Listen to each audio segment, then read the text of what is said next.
All right, let's get to our morning business report now. Airbnb is cracking down on parties ahead of the 4th of July weekend. And an important story for parents here. A new research shows many social media that child safety features don't work as advertised. Channel 3's Jane King is live at the New York Stock Exchange with those stories and more. Good morning, Jane. Help us sort this one out. Hi, Tracy and Caitlin. Good morning. So, these social media giants have for years, of course, touted their slate of safety tools and protections for kids.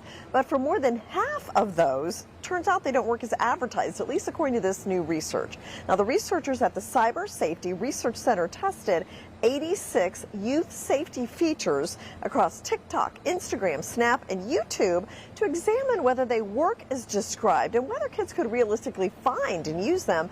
Only 35 of the features, 40%, successfully met both criteria.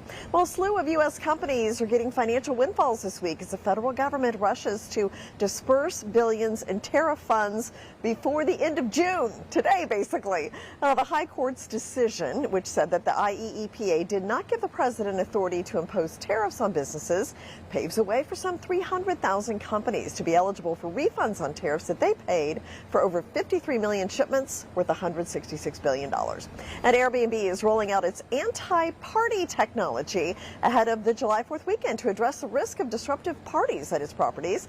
Now, the company said this anti-party tech looks at a range of factors to help identify bookings of entire home listings that could pose a higher risk for unauthorized parties, and then they redirect those guests to alternative accommodations, which may be a private room or a hotel on the Airbnb platform instead of a whole house. Okay, the Dow rose 300 points yesterday. Record close, first close above 52,000. Also, it was the first day that Alphabet, the parent company of Google, was one of the 30 stocks in the Dow Jones Industrial Average. Gave the market a boost yesterday. We're looking higher this morning, slightly. Live from the New York Stock Exchange, I'm Jane King. Back to you.